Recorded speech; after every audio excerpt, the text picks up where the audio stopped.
Hi అందరికీ.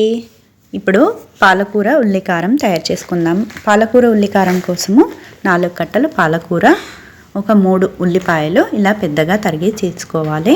ఈ పాలకూర ఉల్లికారము పాలకూర తినని వారి కోసము ఈరోజు ఈ రెసిపీ చేస్తున్నాను.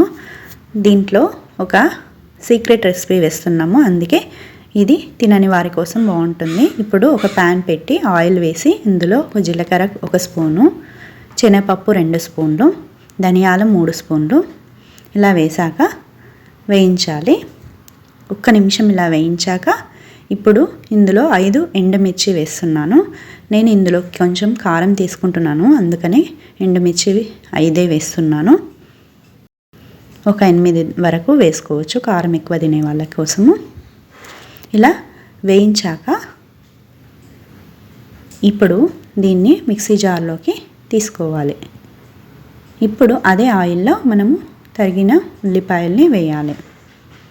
ఇలా ఉల్లిపాయల్ని వేసాక ఈ ఉల్లిపాయలు త్వరగా మగ్గడానికి ఉప్పుని వేయాలి. ఇలా ఉప్పు వేసి ఇందులో మనము సీక్రెట్ రెసిపీ చింతపండు, ఒక నిమ్మకాయ అంత చింతపండుని ఇందులో వేస్తున్నాము. పులుపు కొంచెం తక్కువ తినేవారైతే కొంచెం చింతపండుని తగ్గించుకోవచ్చు. ఇప్పుడు ఈ చింతపండు ఇందులో మెత్తగా అయ్యే వరకు ఇలా ఉల్లిపాయలతో ఉడికించాలి. ఉల్లిపాయలు కూడా మనకు గోల్డెన్ బ్రౌన్ కలర్ వచ్చే వరకు ఉడికించాలి. దీన్ని మూత పెట్టి ఒక 2 నిమిషాలు ఉడికించాలి. తర్వాత 2 నిమిషాల తర్వాత ఉల్లిపాయలు ఇలా మనకు గోల్డెన్ బ్రౌన్ కలర్కి వస్తాయి. అలాగే చింతపండు కూడా మెత్తగా అవుతుంది. ఇలా మెత్తగా ఉడికించాక చూడండి ఈ కలర్కి రావాలి. ఇలా ఈ కలర్కి వచ్చాక మనకు ఈ మిక్సీ చేసి పెట్టుకున్న ఎండుమిర్చి కారంలో ఇప్పుడు ఉల్లిపాయలని వేసి చల్లారాక వేయాలి. ఉల్లిపాయలు ఇలా వేసాక మిక్సీ చేయాలి. ఇందులో ఉప్పు రుచికి సరిపడా, ఇప్పుడు కారం కూడా మీకు కొంచెం కావాలంటే కొంచెం ఎక్కువ వేసుకోవాలి. నేను 2 స్పూన్లు వేస్తున్నాను.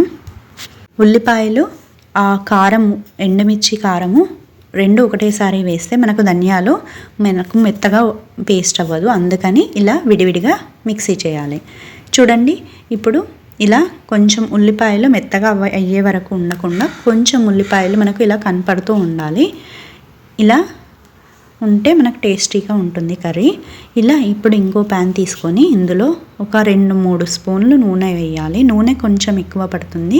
ఇప్పుడు జీలకర్ర 1 స్పూను, శనగపప్పు 1 స్పూను, ఇలా వెల్లుల్లి క్రష్ చేసి ఒక 2-3 వేయాలి. ఇప్పుడు ఇందులో పసుపు, కరివేపాకు, ఈ కాజు మీకు వద్దనుకుంటే స్కిప్ చేయొచ్చు,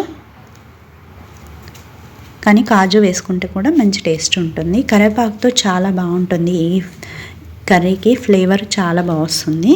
కరివేపాకు ఉంటే చేసుకోండి. ఇలా ఇప్పుడు పాలకూరని వేసి ఈ పాలకూరని మనము ముందుగానే కడిగి ఆరేసుకోవాలి. ఒక 1/2 అవర్ ఆరాకనే ఈ కర్రీని చేసుకోవాలి.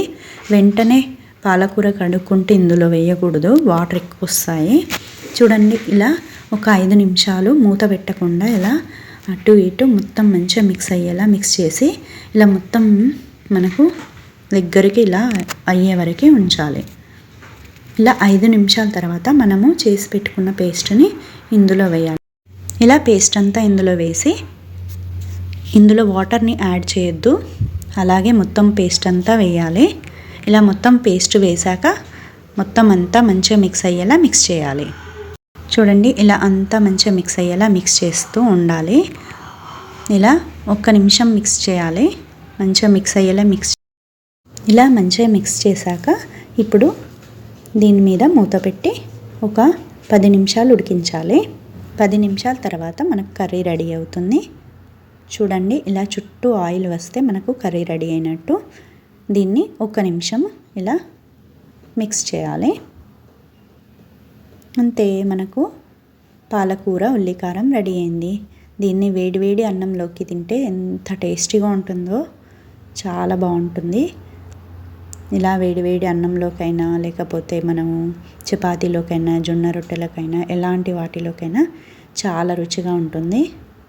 ఇందులో చింతపండు యాడ్ చేయడం వల్ల మనకు చట్నీ ఫ్లేవర్ వస్తుంది. అందుకే పాలకూర తినని వాళ్ళ కోసము ఈ రెసిపీ చేస్తున్నాను. పాలకూర మా నాన్న తినడు, దానికోసము కానీ పాలకూర ఫ్లేవర్ రాకుండా వేరే ఫ్లేవర్ రావడానికి ఈ రెసిపీ ట్రై చేశాను. ఈ రెసిపీ ఒకసారి ట్రై చేసి చూడండి, మీకు నచ్చుతుంది. మీకు నచ్చితే లైక్ చేయండి, షేర్ చేయండి, సబ్స్క్రైబ్ చేయండి. Thank you for watching.